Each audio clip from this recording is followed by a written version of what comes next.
we 100% thought everyone would leave at the end of December when the season was over. And we were shocked that they didn't leave. It was like, oh, this is not just an exchange of value.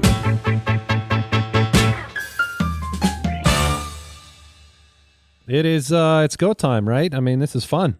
Yeah. I was thinking I had Mike on year 1 with perspectives. I had Jason on year 2. Yeah, save the best for last. That's what I wanted to say. Look, I was gonna say you were either gonna react in a way that was you hate me the most, which is not true, obviously. Right. I love you all 3 equally.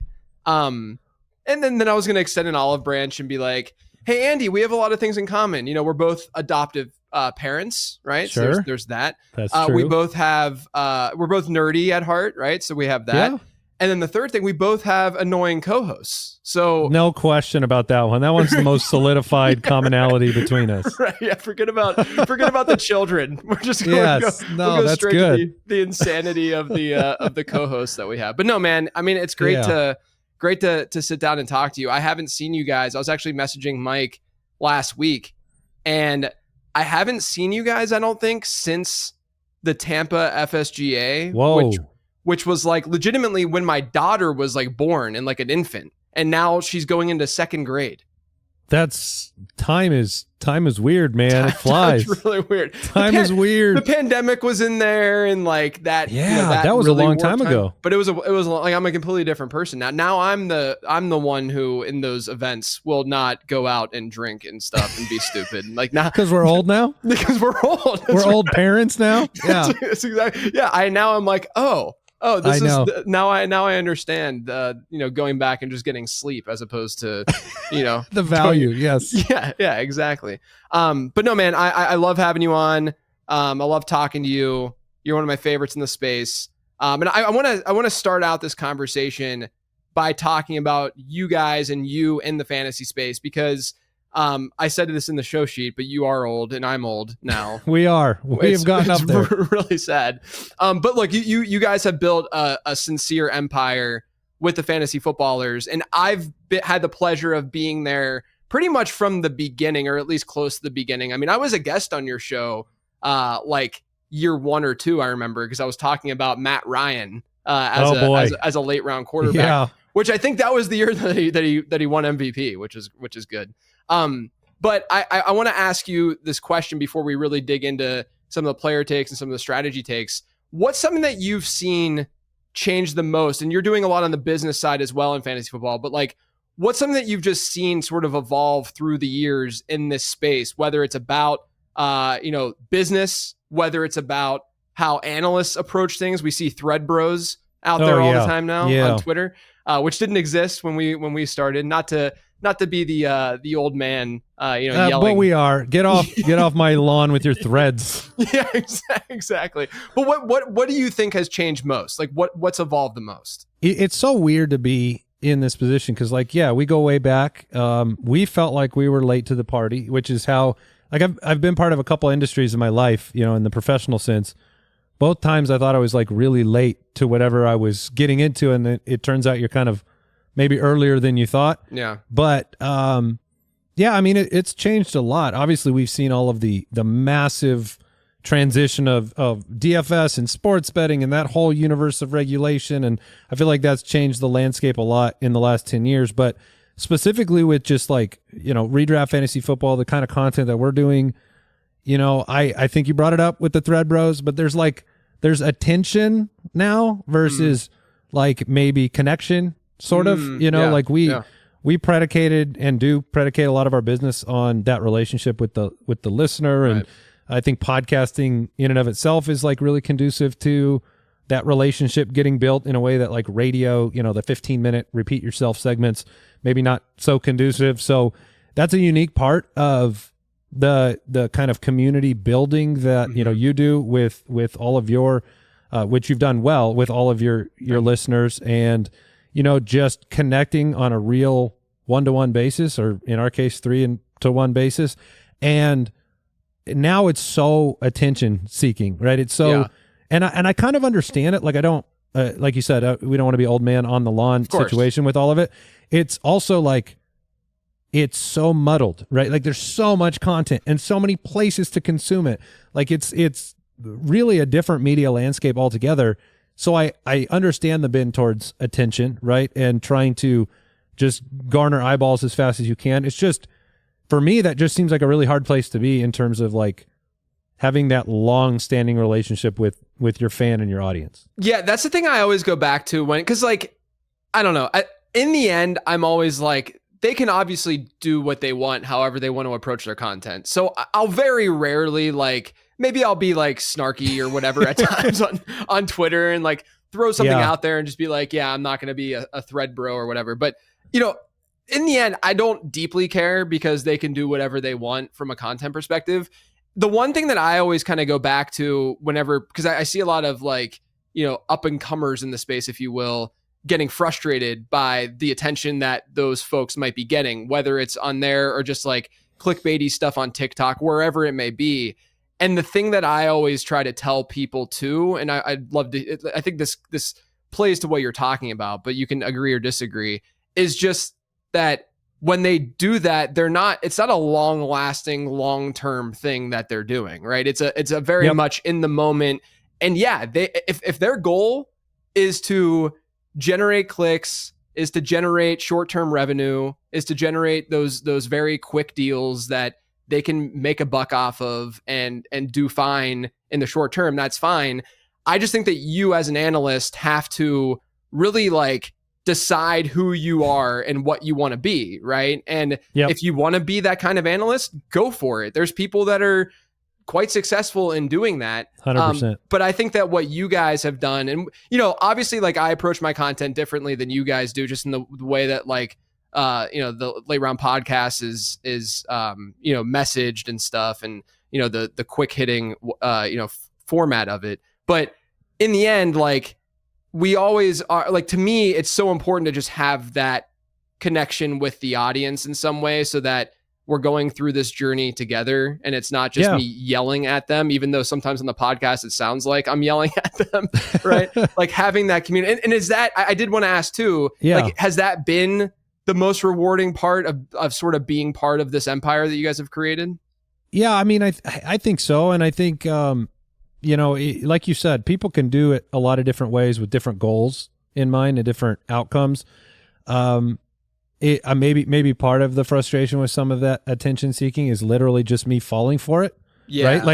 Like, we live in such a kind of like, truth is a mystery. You got to dig a little deeper to make sure you're getting the real story. And it's like, oh, that story is a real story, but wait, no, it's coming from that source. So you know that they're trying to generate revenue for that thing. And it's like, like, and that's major media altogether everywhere. So, finding like a real story or, you know, something authentic, maybe that's a good word to throw into the mix, is like, like, is there authenticity connected to it? And, you know, for us, that's like a huge priority, because I don't really know how you build a relationship inauthentically in terms of a brand or in terms of, you know, an audience and communicating with people. Like, if we had spun the show up and had tried to imitate other successful people identically in the space, we would have not had a differentiation of any kind. And we would have, you know, we also just wouldn't have communicated in a way that anybody connected with. And I think you'd probably say the same thing. It's like, you're doing something that's, you're passionate about it, the way that you communicate it, and then you're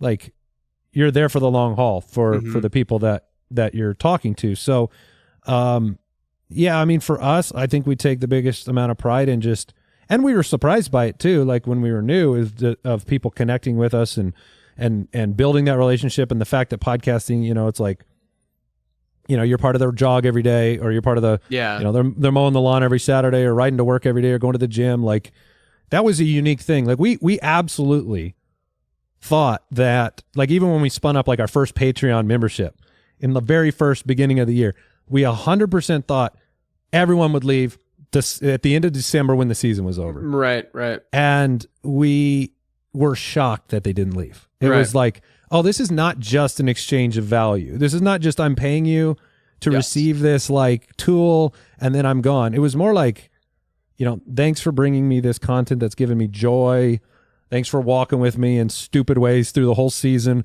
while you were screaming about your own team and I'm screaming about mine, whatever the case may be.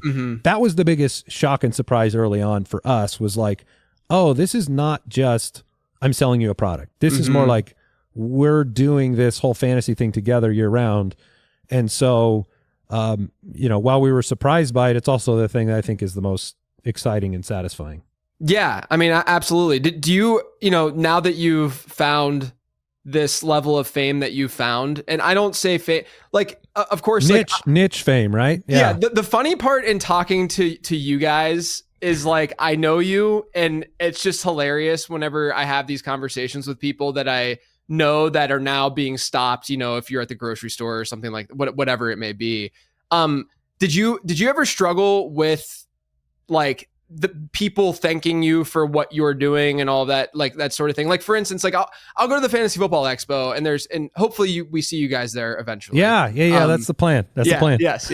And so like I'll go to the expo, and then there's people that are so nice and thanking me for the content and all this stuff. Yeah. And I genuinely feel a little bit uncomfortable. And sure. But then I have to take a step back and think about, oh, you know what? I listen to podcasts, right? And if I were to see the host of that podcast out in public, I feel a connection to that host, even though they don't know who I am necessarily. Totally.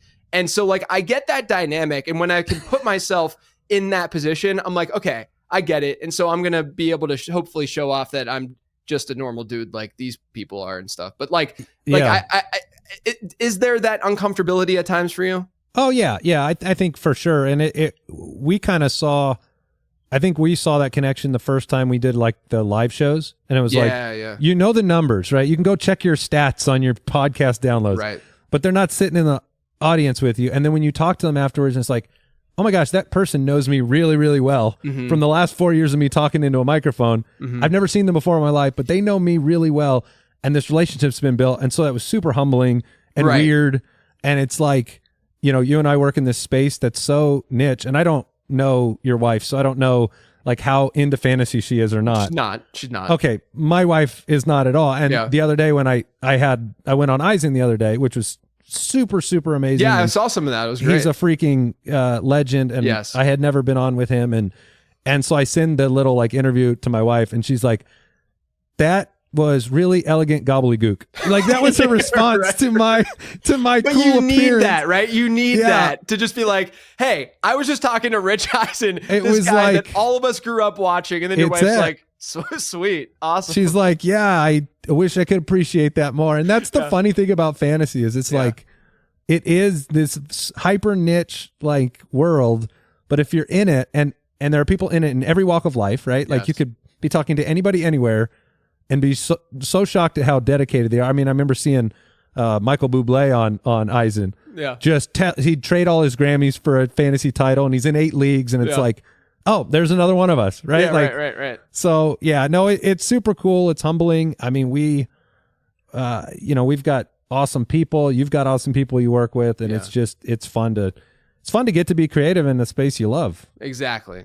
We're lucky at the end of the day. Yeah, very fortunate. Like it's just it's one of those things where I always like, what honestly motivates me day to day to like do awesome content is that I don't want to lose my seat at the table. It's that it's honestly the Mike Tagliere, mentality of like just being grateful that you're there, you're able to do it, and you don't want to lose that spot. And so I want to, like, I'm competitive with other analysts only from that perspective, right? Like, I want everyone to thrive and do awesome, but I'm also like, hey, I want to be the dude who was on Emeka Egbuka or that people remember for XYZ. Of course you do, right? Like, I feel like if you don't have that, then like, it's pride in your game, right? It's pride in what you're doing. It's no different than like an athlete in their craft or something like that, Yeah. Aside from the fact that we don't have to destroy our bodies, but no, this space is really unique in that like cooperative, friendly competition universe where it's like you want to stay at the table, you want to bring the best, out there into the world, and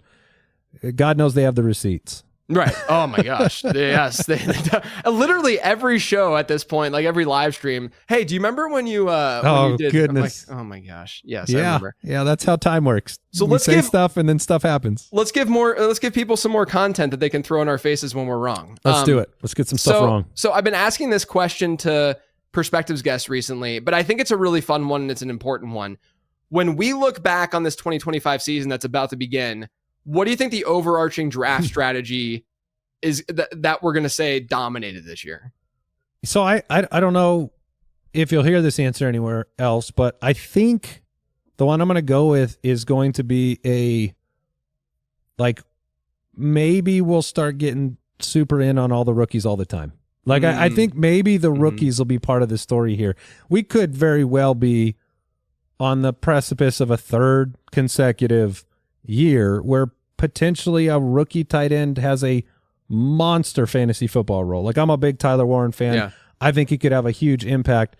And we were talking for so long about how a rookie tight end could do nothing. And here we are maybe 3 years with that happening. And then just the way that things have gone, like Egbuka, obviously, his opportunity right out of the gate.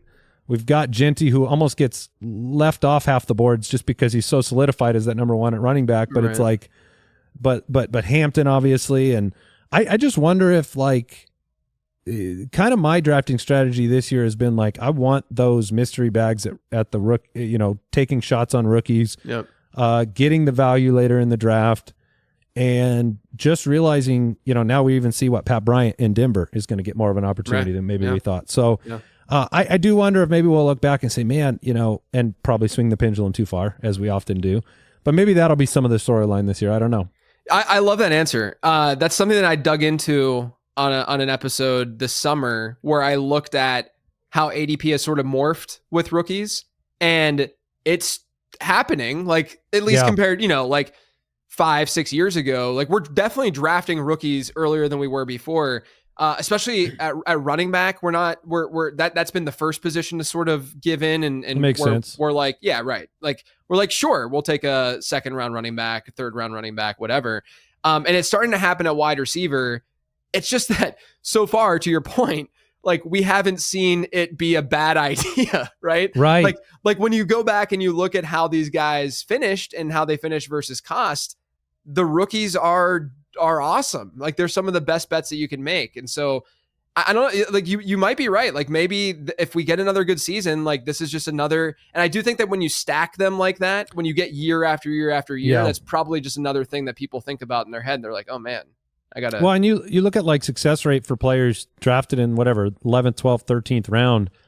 I find myself more and more just wanting to, like, shoot a shot at 3 or 4 rookies in a row, potentially. Right. Like, who cares?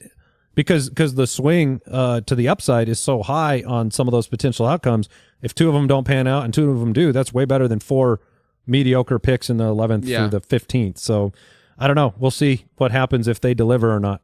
Yeah, it's going to be, I think this year it's going to be really interesting too at running back, just because it was such a good class. And there were, I did say this offseason, I was like, technically we don't have any data that shows that, like, or at least from what I was studying, that, like, deep running back classes equate to running backs getting drafted later in drafts, right? Like, it just, because it's hard to really measure that, because we'd have to have some sort of measurement of, like, sentiment about the draft class, and that just doesn't necessarily exist. Yeah, hard to measure. With that being said, I think that we could see that happening here a little bit. There's just so many good running backs, and I think that there's so many good day 3 guys that not only had good talent profiles, but also the alignment of opportunity too is there. And so, I think that's a really, really interesting answer, and one that folks will definitely be thinking about as the season goes on. Let's talk about quarterback. Sure. Is this a year where it could be a good, I'm going to pat myself on the back, late round quarterback year, or is it not? And then are there any quarterbacks that you're eyeing late right now? I think there's a lot of late round. I wouldn't want to be really stuck in the middle at all this year. I tend to lean towards, like, taking the shot on kind of the back end of those top 5. I don't know if you have Burrow in that group, but I'd be fine taking the best value on the Lamar, Jaden, Hurts, Allen, Burrow group, or just punting straight through the middle, and you know, Dak is sitting out there, and it's a tough start to the season, but you know, it's in a track. You know, we saw what he did 2 years ago. I've kind of been, you know, blowing the horn on maybe Jordan Love. Yep, I love that. You know, banged up, didn't really get to run the football much last year. Had the QB5 finish, but there's other exciting names. Like there's players that you actually draft, and you're like, man, this could work out. Like Drake May, like Bo Nix, Caleb. Even I mean, maybe you pair two of them with the last couple picks of the draft, and you take that shot. I think it's really interesting to see, you know, some of those names in the back half being so young and having the upside. I think it could work out this year for sure. I think the harder picks are players that we really like Baker. You know, I love Baker. I loved what he did for my team last year, but it's like you got to spend up on Baker. Right.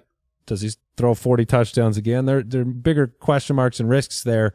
I hate being in that middle round where you're like, I'm locking this guy in as my starter, but there is volatility. So I think that there are some names I definitely take a shot on late.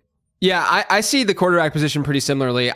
With the Burrow thing, I have him sort of in his own tier after. I think that's fair. Yeah, that's fair. And part of it to me is I just don't think he should be going as close as he's going to Jalen Hurts, because like Philadelphia could throw the ball 120 more times this year than they did last year, and Hurts obviously has that floor with the rushing, and we know that the rushing touchdowns will be there. And then Burrow, like I nothing against Burrow. It's just that if he's going to go close to Hurts, I'm going to always take Hurts, aside from best ball environments and stuff. But let me ask this: like Mahomes is usually the next guy after Burrow, right?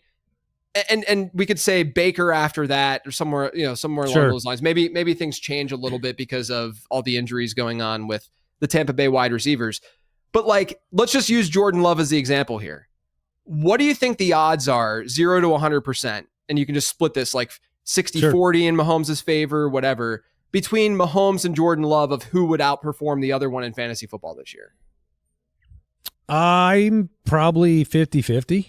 Yeah, like I don't think it's that dramatic, right? Like, yeah, I think that's a good argument. Yeah, right. I think it's 50. I'm 50-50. Like I there's just so many of those dudes, Jordan Love or Justin Herbert or whoever, like whoever ends up, like I've been doing a Kyler. Yeah, right. Yeah, you can keep naming them. Yeah, there's just dudes everywhere. And I'm doing Superflex drafts. I think that this is most exploitable in Superflex this year, because I just as anecdotally, I'm in a few right now and they're slows. And like I'm instead of if I don't get a top 4 pick where I can just get one of the big quarterbacks, like and even if you want to get a Burrow in like the late first and the second, that's understandable. But I'm in these drafts, and instead of opting for these quarterbacks, I'm just piling up these elite wide receivers and really good running backs.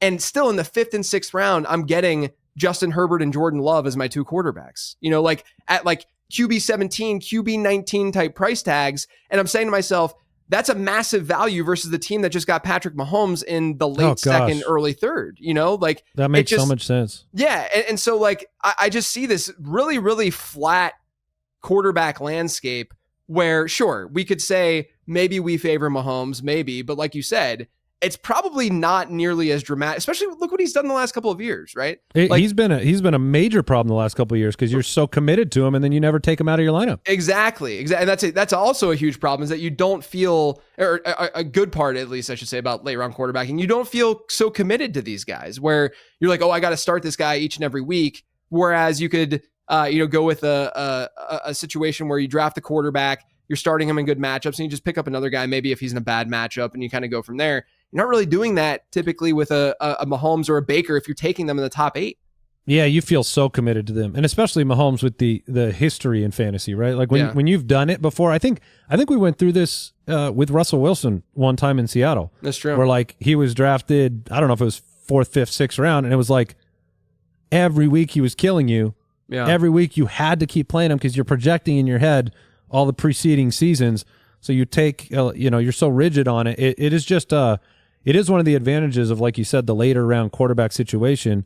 And it is also one of the fears with Burrow, like you said, because I did bring this up on the show recently about like, are we viewing Baker and Burrow too differently? Mm-hmm. because it's like Burrow, we're willing to say, hey, he's in this, I guess, Aaron Rodgers phase of his career where like 40 touchdowns is like a preconceived guarantee. Right.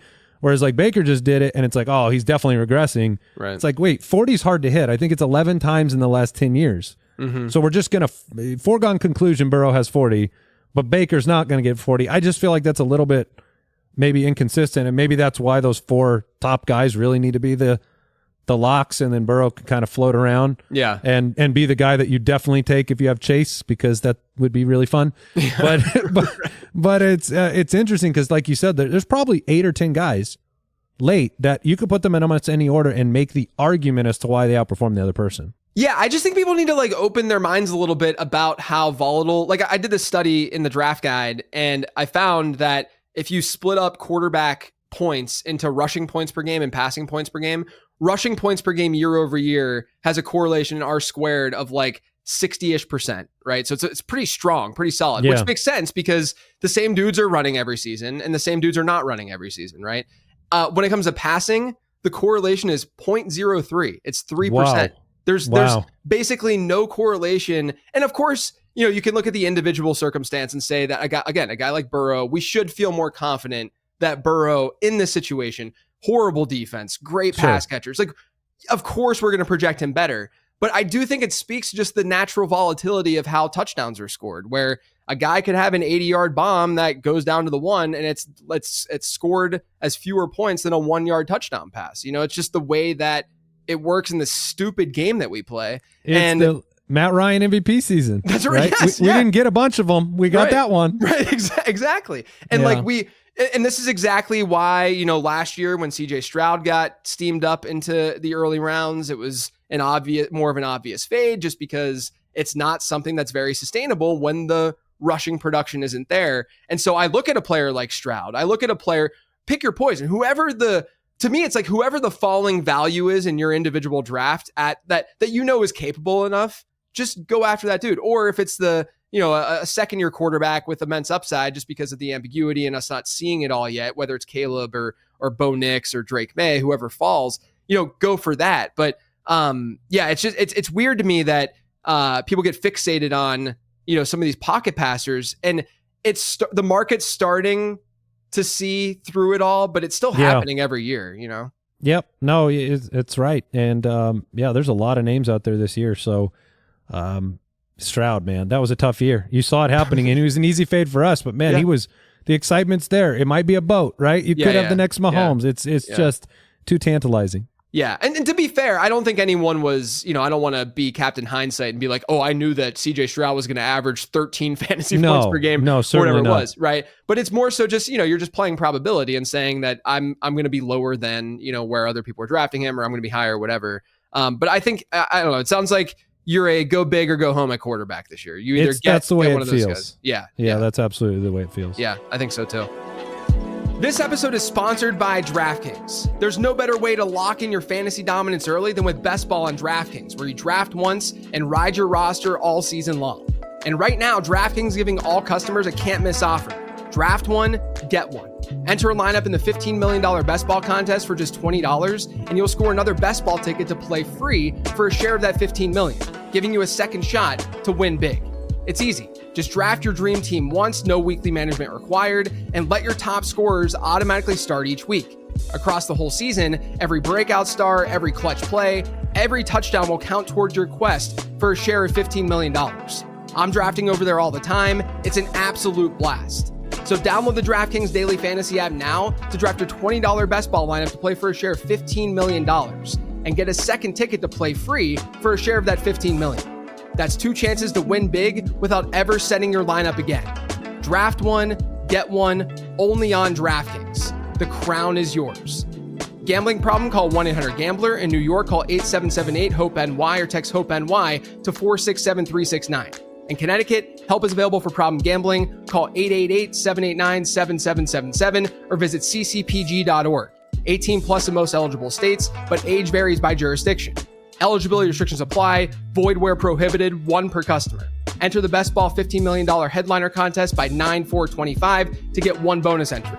$20 entry fee required. Reward expires in 30 days. See terms at DraftKings.com/NFL-best-ball. sponsored by DK. Now back to the show. Something that I've also thrown around over the last month is the fact that this wide receiver 2, wide receiver 3 range. So guys, in that like wide receiver 15 to 40 range, it's a wide range, but in that area, I think that we are going to find a lot of make or break type picks. So I got to ask you, in that range, who do you like the most at wide receiver this year?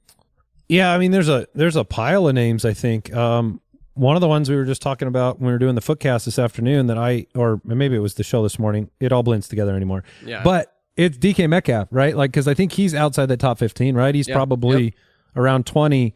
It's just really hard to look at his situation and not, barring injury, see a target share and a total target number that probably surpasses everything he's ever had. And just listening to comments from like Ben Roethlisberger watching camp, like, I just don't know who you throw the ball to other than DK Metcalf in Pittsburgh. Right. And there's tremendous fear, I think, with Arthur Smith being Arthur Smith. But that's also that category that you said 15 to 40 where, Travis Hunter's in that mix. Tedero is in that mix. Mm-hmm. Those are those rookies that would be fun to take a shot at. Pickens on the new team is in that mix. Ridley, who still put up 1,000 with nothing last year. Cam Ward is there, and I think he's an interesting kind of maybe post-hype sleeper. At least that would be my case because I made him my guy last year and that didn't work out. But Rome's in that group, another sophomore. Yeah. So, I think it's interesting. It definitely we kind of had the conversation like how somebody asked us in a mailbag show, like how late, if I wanted to wait on wide receiver, could I wait? Mm-hmm. And you'd feel comfortable. And it was we're kind of sitting there going, well, in the if you wait till the third round, you're in that Marvin world, maybe. Right. But if you keep waiting, you're still in the DK world. Yeah, which is probably not far off from the Marvin world. It's not. I mean, that's the same. It's like the Mahomes argument with the other guys in the back. Exactly. They could be exactly the same. And like, I'm a huge Jameson Williams fan. He's in that group. Same. So I think that you could wait a little while if you needed to and pile them up and throw a few rookies in there and maybe you'd be happy. I don't know. Debo might even be fine. Yeah, I agree. Like there's a lot of depth in that range, and it's so flat, like you said, where I feel bad. Like I don't. There's no way differentiating between them. Yeah, right. I don't want to reach for Marvin Harrison Jr. or Garrett Wilson. I don't feel great about reaching for those guys when I know that the next round I can get a George Pickens or a Jameson Williams, like you said, and so I do think that like that third round is really for me, it's around like JSN. I draw the line because I think that the talent is pretty undeniable and he's just really good. But I can even understand someone wanting to throw JSN into that bucket just because of the question marks. Mike's scared of him more than I am, and I'm you're on the fence. Right. So like I can even understand that. And so are there any? So actually, let me throw this to you because late round perspectives. The intent here is for me to throw some of my takes that I've had and to see what other analysts might think about it. Now, with there being such immense upside among that group of wide receivers, I've sort of, in the way that I've ranked, in the way that I've talked about these guys, this is something that I've really done over the last like month and a half. I've really started to push away and push down the players who I see are more floor play and not ceiling plays, right? Sure. And so the three that come to mind, or two that come to mind, I'll say, would be Zay Flowers as one and Cortland Sutton as another. Now, the Cortland Sutton one might be a little bit controversial. The Zay one seems like you agreed with immediately. Oh, 100%. Zay is somebody said like, is that the weakest stack you can draft? Is the Lamar Zay Flowers stack? right. And it's weird because you don't want to I don't want to disparage what Zay brings to the Ravens. Right. It's He's good just for what he does. But for fantasy, it's like, I think the differentiator between him and Sutton, and I can see the Sutton argument too. Yeah. Maybe, the running game, they had nothing last year. That should get going in Denver. You have a lot of talent in the younger wide receivers. Right. At least Sutton could score 10 times. 100%. That's absolutely the fear with Sutton is that what if he just has 30 to 35% of the team's passing, receiving touchdowns. Yeah, I don't know if you can believe in Bo Nix without believing Sutton can get to 8 to 10 touchdowns. I think that's minimum. super fair. I think that's super fair. But Zay Flowers, it's like, we've done this a couple of years. We kind of know what Zay Flowers is, I feel like. And if he scored 8 to 10 times, I'd be blown away shocked if that happened. I mean, the Ravens had 41 passing touchdowns last year. That's it. And Zay Flowers had not only did he only score 4 times, he had an expected touchdown total that was like 4.2 or something. So it's not even like oh, they were using him a lot. It wasn't hanging out there. Yeah. Right. He's just not being used there. And I do think that's definitely the touchdown side for Sutton is definitely part of what scares me. The side where I come on with Sutton is when I look at that range, one of the things that I always look at is like contingent upside too, right? So like George Pickens, if CeeDee Lamb goes down, Devontae Smith, we've seen Devontae Smith get a 30% target share without even just Dallas Goedert not being in the lineup, right? So there's multiple outs for Devontae Smith. I don't think Courtland Sutton has that really, right? So he doesn't really have that kind of contingent upside. And then like you said, there's the arguably probably more competition for targets just in terms of the talent level of Evan Ingram being there. And I'm a big Pat Bryant guy. I think Marvin Mims could take a step, and Troy Franklin's having a good, and then they have this really good offensive line, and they invest in their running backs, and they have an elite defense. And then all of a sudden you're like, oh, Courtland Sutton, by the way, Courtland Sutton has never finished in PPR points per game higher than wide receiver 25 in his career. Which is shocking. That's wild. I used to be, I'd kind of given up on Courtland Sutton. Right. I had definitely gotten to that point. I think a lot of us had where it's like, it's just never going to happen. Right. But yeah, he does feel like he is very dependent on the touchdowns. Yeah. So where you're not going to have that kind of ceiling. Yeah. And that's definitely my fear in saying, I wouldn't say that I'm like full fade, but at the same time, I have a lot of the a lot of the younger players ahead of him. At this point, I'm drafting Emeka Egbuka ahead of Courtland Sutton, which might be a hot take, but I can see it. See the situation really formulating well for him at the moment. So is DJ Moore in that group? Yes, I was going to actually, that was the players. If you remember, I was wondering. If you remember, I was like stuttering and I was like, there's 3. There's 3. DJ Moore is DJ Moore's the other one. Yeah, DJ Moore's the other one, where the Moore thing to me is about just, I don't know how he's going to be deployed. There's so many question marks about that side, the X's and O's side. And that just scares me enough to be like, yeah, I'm going to be 8 wide receiver spots lower than the market with DJ Moore.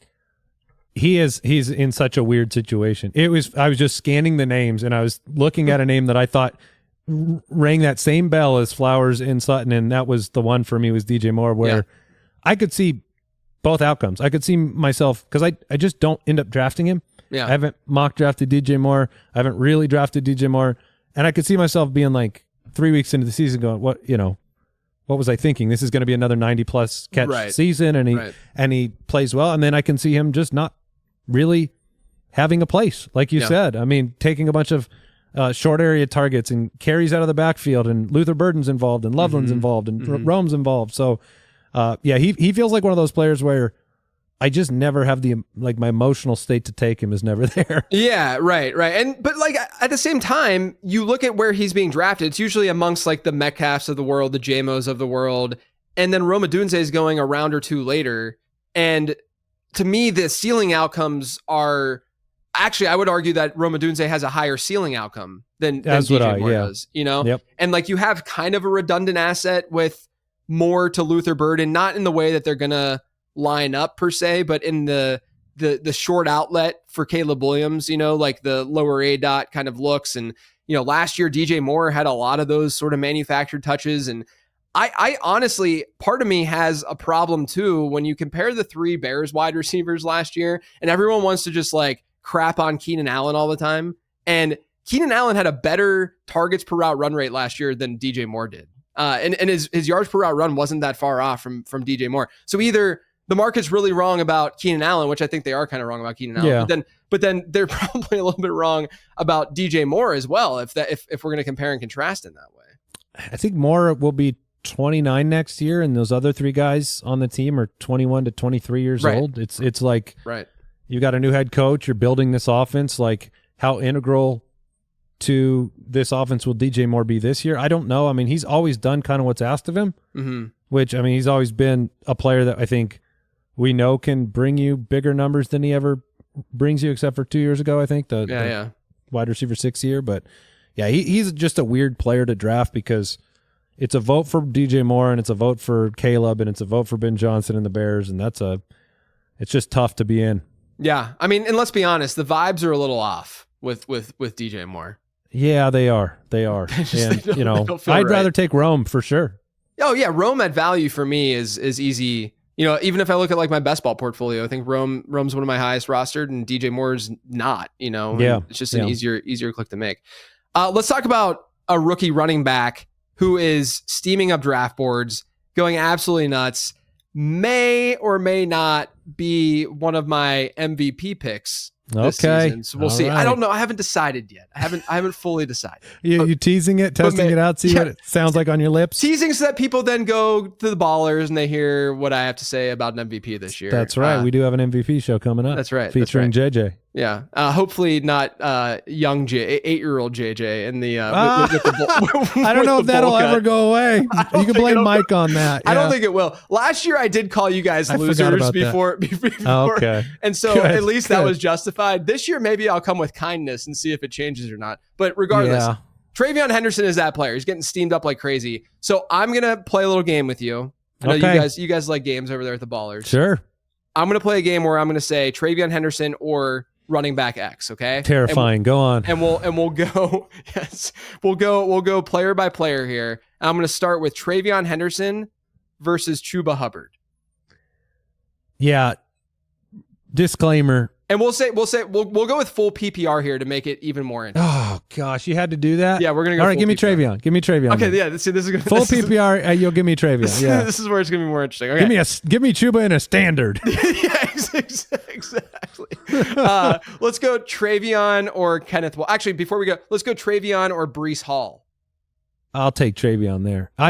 I'm in a draft right now, and I'm telling you, it's an expert draft, and all of us have I ended up having to draft Breece Hall. Yeah. He dropped 4 or 5 rounds from ADP. Nobody wants to take him right now. I know that, and that's why with Breece, and I know we'll get a little off topic here. I had him originally because he checks so many boxes on paper in terms of like before a lot of the split backfield stuff, and before we saw the ineptitude of the offense and all of that. Like the receiving stuff is there, the talent profile's there, the existing production's there, like everything's there that we would want from like a top 18 running back. But then you start to see all the negatives, and I'm trying to be rational as possible with Breece. And if you look at historical data, and if you assume, like, what kind of target share do you think Breece Hall is going to have this year? With Justin Fields, but also the lack of anything outside. Where of was he at last year? He was at like 13.9%, I think, last year.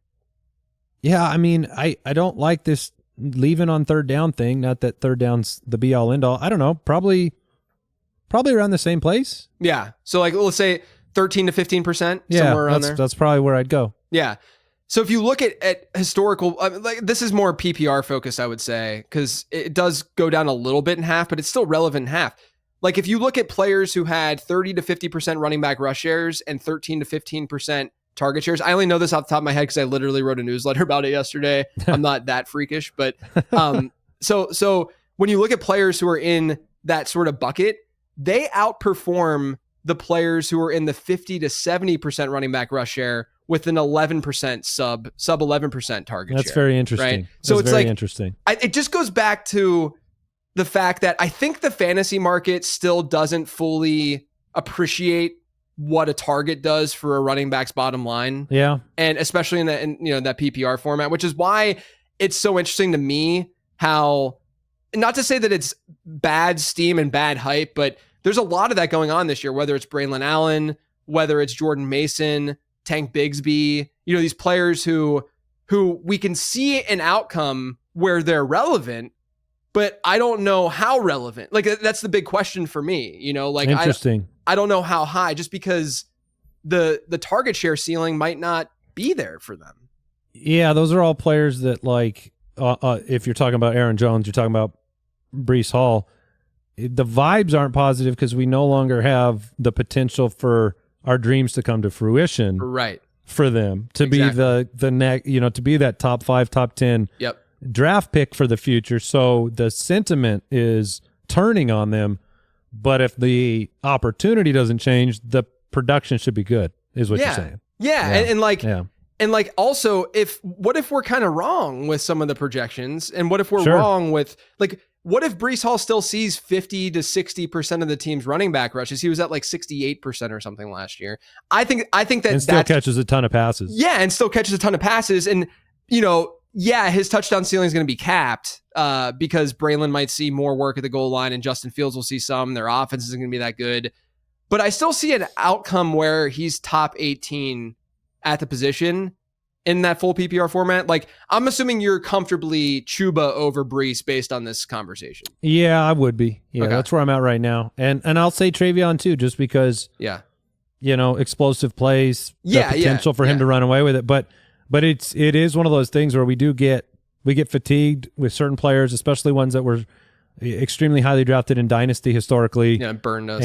And you feel like you've been burned, or they're not what they should be, or you know, that's still a tough place to play right now in New York. I wish I liked the offense more. Well, I know. TreVeyon Henderson is basically, from a peripheral standpoint, probably Breece Hall, just in a better offense. That does, yeah. You know, yeah, it makes sense. That's how I've justified. That's why I'm like, I'm going to rank TreVeyon over Breece, because he's probably going to see a similar backfield share and target share, but he's in a more attractive offense. Yeah, the path has become much clearer for TreVeyon really quickly. I think there was a part in the early offseason where I was like, well, no, you know, they paid Ramondre and he's, you know, he's going to be productive. It's Mike Vrabel. He's going to make him go in there and earn it. And, you know, God forbid he fumbles, all of that type of stuff. But nope, give me the sexy new thing. Okay, so you're TreVeyon over Chuba and Breece, and this is full PPR. TreVeyon versus Kenneth Walker.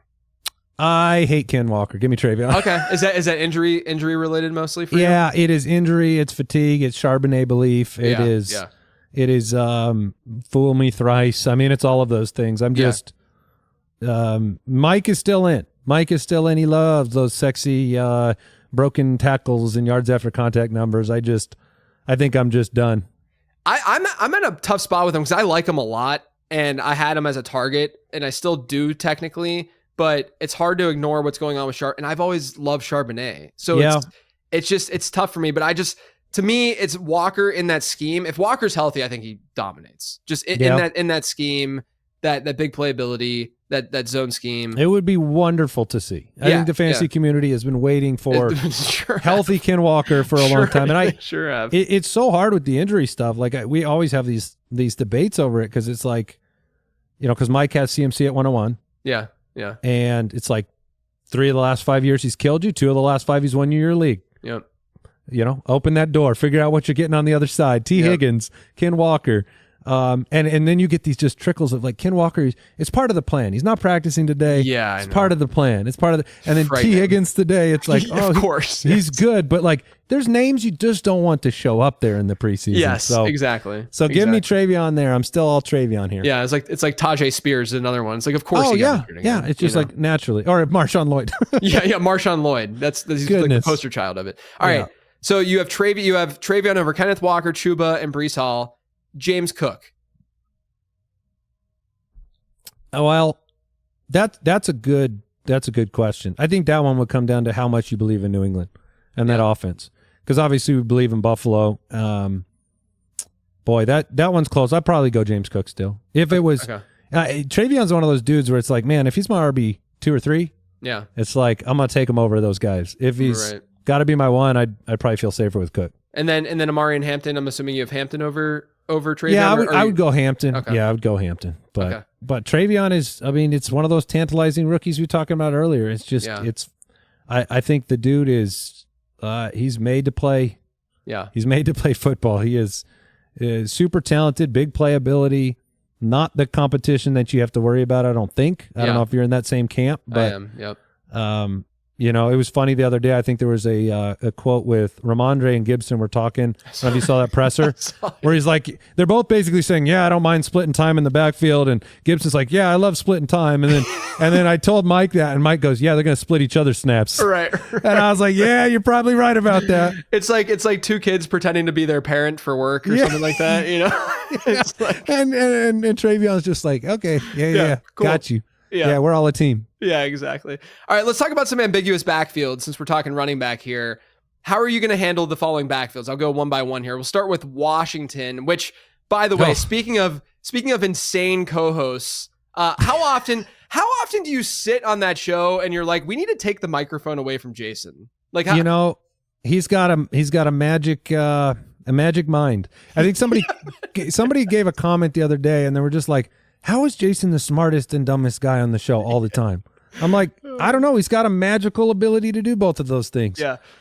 But you're talking about Bill Croskey? I saw the Bill Croskey. Bill Croskey. That's right. I was dying. Yeah, it was so good. It was outrageous. And what an offseason perfect fantasy storyline he is. Yeah. Let's talk about him. So are you in, out? Are you more in on Eckler? Like, how are you looking at this backfield? I saw some of these backfields, and it's like, first thing I do when I think about them is I throw up because I don't want to make a decision because I can't. They're really hard to weed through. I think the important thing with Croskey-Merritt is like keep him in the sleeper box. I think I don't think I'm not of the camp that like, he's the anointed one in this offense. I mean, Brian Robinson, they talk about maybe they were trying to get rid of him last year too. Didn't like the scheme fit. He's really not bringing something unique to this team in terms of first and second down. So, I think Dan Quinn said today or yesterday, it was like, we see Chris Rodriguez on the goal line. And then you've got Austin Eckler there to take up a bunch of snaps. And, I think Croskey-Merritt gets worked into that group. If Eckler went down, which is not, unforeseen or impossible, like all of a sudden I'm really interested, I think, in Croskey-Merritt. But right now he's still in that sleeper category. I think Eckler's the back to own at a value. But, it's up for debate. You can shoot your shot. Yeah, I saw I had this conversation with Evan Silva when he was on my Players to Target episode, and I think that people kind of just assume that Croskey-Merritt wasn't going to impact Brian Robinson, that he was going to impact Austin Eckler more. But if you look at like his body of work in college, it was very much more early down and not much pass catching stuff. Like Eckler also last year, if there's one thing he was good at, he was still really efficient as a pass catcher. So yeah, I'm with you that Eckler. And he was good on the ground too. Yeah, I think Eckler, efficiency. I think if you're looking at like pure value from a median projection standpoint, Eckler seems like the go-to, right? Just a guy who's going to probably outpace his ADP.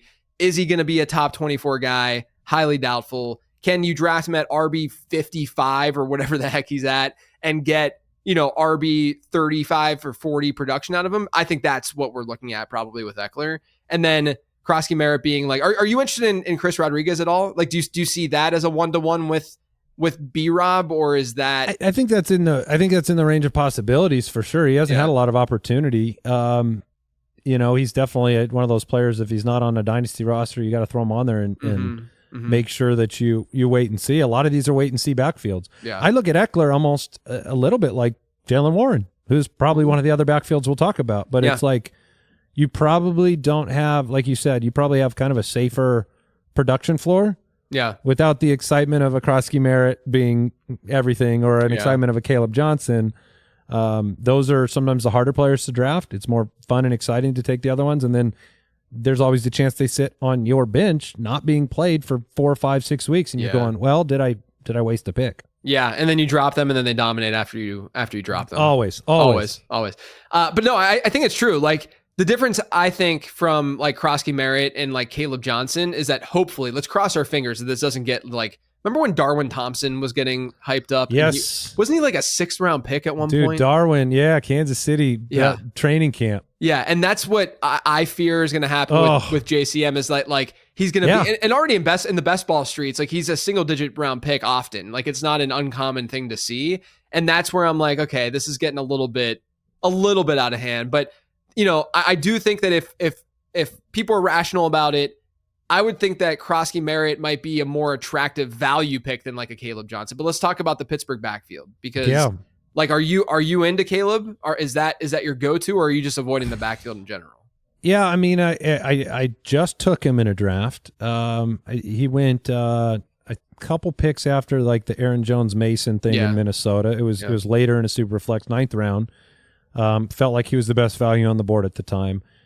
Jason is super into Caleb Johnson. I wasn't as big of a fan of the college tape. I think, he's obviously walking into a huge opportunity. I worry about the beginning of the year for sure. Yeah. I worry about Jaylen Warren and Kenny Gainwell, and the kind of like, hey, are we trusting him to be out there in pass protection with Right. Aaron Rodgers? Right. Those things concern me a little bit. Talent has a way of working itself into the lineup, but I guess with the Tomlin offense and Arthur Smith, I get a little bit more nervous about Caleb having a true breakout year this year. Yeah. I don't know how you feel about him. No, I'm in the same boat. I actually prefer, at least especially at value, but I think I straight up prefer Warren at this point in like half and full, just because I'm pretty concerned about the pass pro stuff and who's under center for Pittsburgh, right? Like the first blown protection from That's Caleb it. Johnson, it's game over. You know? It's Aaron looks over and says, "Don't put this guy out here on third down again." Right. And not only that, isn't it kind of strange that Arthur Smith had one of the most generational running backs prospects that we've ever seen, and he didn't even give him a full workload as a rookie? That's a strong point. Now, to be fair, Tyler Algier was pretty efficient during that Yep. season, so I can't like totally fault it. But at the same time, how confident are we that like this is going to be Caleb Johnson's backfield when we have some evidence that Arthur Smith does not care about draft capital and does not care about that side? No, and we got that evidence that we thought at the time was insane about Jonnu Smith and Kyle Pitts. Turns out he was probably very right about Jonnu Smith. Right. So I'm going to give him credit about that. But it's like, again, that was a draft capital situation where the whole world could have been yelling at you. Just spent the whatever it was. Pitts the fourth pick. Yeah, fourth. Yeah. So your early first round pick, and I was like, no, Johnny's the better player. Yeah. He was right about that. So yeah, I think. It's just really, really murky, and so much can go sideways for Pittsburgh. This offense is going to be, very different with Aaron Rodgers. I do think that Caleb's got staying power. He can certainly be a Najee Harris in the offense if they want to hand him those opportunities. Mm-hmm. I just don't know if they're going to do it. So it makes it a more nerve-wracking pick, and I definitely would go Warren as well. And so I'm with that side. I like Johnson as a prospect. I just I think it's going to be a little bit slow moving. That's my general fear. And that happens sometimes. Yeah. Let's go to Jacksonville because there's obviously some potential for fantasy production out of there. How are you feeling about that backfield? Awful. Feeling pretty awful. I had been a long time Travis Etienne truther. We went through last year. That was rough. Tank Bigsby. Right now it looks like he's going to have a lot of opportunities. First, second down, goal line.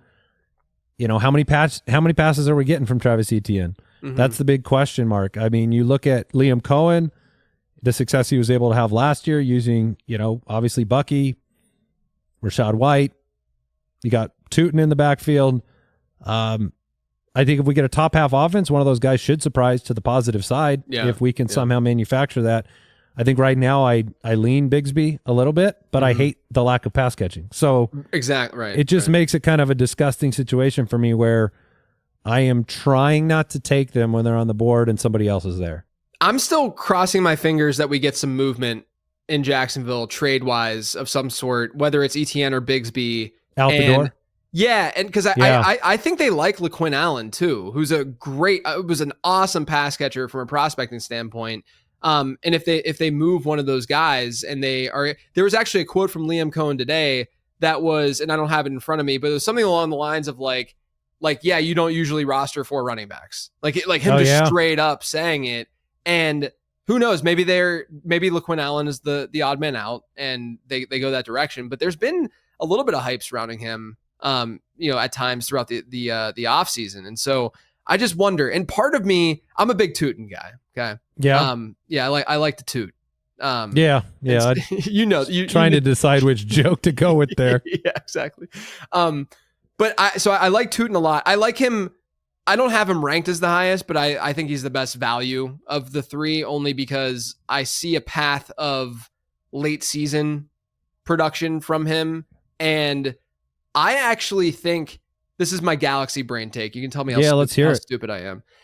I think that the Tank Bigsby stuff, if it's true and real, if Bigsby is the guy that they want to feature on early downs, I kind of prefer that more for the Tootin agenda than I would for ETN because ETN is more of that all-purpose kind of back that would be the bell cow, whereas Tootin might have some opportunity to jump in there a little bit more and show off his skill set. Struggles. If Bigsby's in there, struggles, or obviously he's not much of a pass catcher, and maybe there's some opportunity there. So That's the galaxy brain take, but I'm still keeping an open mind for a trade to happen. Yeah, look, what are the three things that you want out of a backfield? You want the opportunity. We don't know exactly what it is in Jacksonville. Mm-hmm. You want the goal line opportunity. We think that's you think it's Bigsby. Yeah. But it might not be. It could be Tootin as well. Could get opportunities. Could be ETN. And then you want a winning football team, and we don't know if that's going to be in the equation for Jacksonville. So nerve-wracking to have confidence at that. Yes. All right, I'll go one more ambiguous backfield real quick. Dallas. Oh, yeah. Is Dallas going to throw the ball 800 times this year? It might happen. The Dallas backfield's a great argument for George Pickens and Dak Prescott and Jake Ferguson and all of the above. I mean, I don't know. Like, have you tuned in yet to sidebar here on Dallas? Have you watched any of the America's Team documentary? Not yet. I just finished the Biggest Loser one that came out. Now I want to watch that too. Yeah, but that's good. But yeah, I'm like, and was that about Javonte or no? I'm just kidding. but I'm watching this thing and I'm just like, it's so, it's Jerry Jones centric. It's all about them from when he bought the team. Sure. And there's all these amazing Western music and these characters coming in, but it's Aikman and it's Irvin and it's Emmett and but it's like Jerry's crazy, man. like that is, Jerry's he was crazy then and he's crazy now. And some of that crazy is crazy like a fox and he did great things. But a lot of it is just like how stubborn are you? Yeah. How stubborn are you with this backfield? It's so interesting because it's like he's overcompensating for Zeke. Yeah, exactly. Yes, exactly. I know that's exactly what I was thinking. It's like your world was Zeke. It's like we got to have Zeke. We got to spend on Zeke. We got to overspend on Zeke. Yeah. And then we're going to let Pollard go and now we're just going to use has-beens. It's peculiar, it's weird. Maybe it's overcompensating or making up that budgetary item, like the line item in the budget for running backs been spent for 5 years. Right. It's crazy. I mean, what did we do last year? We overcommitted to Zeke again in the backfield while we were waiting for Dowdle to have some progress, and Dowdle was the best of the bad. Right. It's hard not to look at it this way with the same lens. What is it? Maffa and Miles Sanders are fighting for one roster spot. Jaden Blue. I mean, that would be the shot to me. I mean, I just don't have confidence in Javonte Williams at all. Yeah. What is the outcome that you're hoping for? A few Zeke weeks like last year, and then somebody else takes over. It's gross, man. I was drafting in the Kings Classic a couple weekends ago at the Hall of Fame, and in the snake draft, I went hero RB. I took CMC and just a bunch of wide receivers, and then I went and Javonte Williams is a 14-team league, and Javonte Williams was sitting there in like round 12. And before I announced the pick, I said I'm going to vomit. Oh gosh. And I took Javonte Williams. Welcome to the squad. Only because I do think there's a chance that early season production could be there, right? Like, it should be just really garbage 12 points per game for the first 3 or 4 weeks of the season.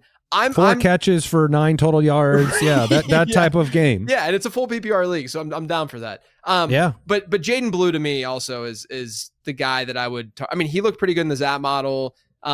His top comp was like Justice Hill. Like it's probably that kind of player more than likely. But I think there's still a chance that they sort of deploy him in like a not that he's this talented, but in like a Jahmyr Gibbsy kind of way, right? Where he's just getting some of those outlet passes and those looks out of the backfield. Maybe not he's not gonna be a 150 carry guy probably, but maybe a 100 carry guy and with like a 10-11% target share is possible. Even if it's not, I mean, they're going to throw so much that even if it's an 8% target share, it could be a lot of targets just because of that. Yeah. I mean, it's your best bet at any upside at all in that Dallas backfield. It's bizarre. It's weird, man. And you'd naturally go, oh, they'd be a good place for Brian Robinson to land. But I would say that's like a 0% chance. I mean, it just seems like they're not interdivision. No way. And even the reporting, like it's like there's always teams, like I think Rossini had a tweet out today of like teams that would be interested in running backs, and I don't think Dallas was on the list, and it's never Dallas. Like we're always like, it's like every draft we're like, oh, Dallas is going to take a day 2 running back. Nope. So weird, man. Bizarre. So weird. All right, one more question before I let you go. Yes, sir. Who's the one player that everyone needs to leave their draft with this year? I will go Jameson Williams. Ooh, I love that pick. I will go Jameson Williams. The whole offseason, right when it began, I kept waiting to see the ADP move up a little bit more. Being drafted at his floor, in my opinion. Yeah. I think missing 2 games last year really helped this whole offseason ADP world for him, where, you're still inside. He finished inside the top 20, but, being drafted outside that range, like Jameson to me is, they figured out, I think, what to do with him. And I think he's just going to be out there for so many snaps. You get the big play upside. You get an offense that, they could integrate him a little bit more. I'm excited about him. This is a hugely high draft capital talent that we haven't seen a full season from him. Yeah. Yeah. It's crazy that he barely, I think he had like a 20% target share last year, and he still, was like a fringe wide receiver 2 or in that wide receiver 2. Yeah. I hope we get more. And just imagine. And they should throw the ball a little bit more this year than they did last year. There's a lot to like. That's my go-to. And you're drafting him where hopefully he's your flex, right? Maybe he's just a high upside wide receiver 2 for you if you go with one of the onesies. But yeah, that's my guy. Yeah. JMO over Cortland Sutton for you? Yeah. Okay. I'll do that. Yeah, I'll do that. I'm all day with that. Andy, man, this was awesome. It's so good to talk to you. Yeah, and it's catch super up a little fun, man. bit. Let everyone know what you guys are doing, where they can find you, all that great stuff. Yeah, I mean, we just got the podcast rolling. We got the draft kit going on right now, trying to keep our head above water with all this news, and we'd welcome anybody on board that wants to supplement their JJ. Yeah. With what is it? Bill Croskey over here. Yeah. Just if you don't know what I'm talking about, watch out. Watch out. We're here to help you have a good time. You can find all my stuff over on lateround.com. Draft guide is available for sale. Make sure you subscribe to the podcast. Make sure you check out the free newsletter. And we're also doing more YouTube stuff, youtube.com/@lateroundff. Andy, thanks again so much. And everyone else, thanks for tuning in.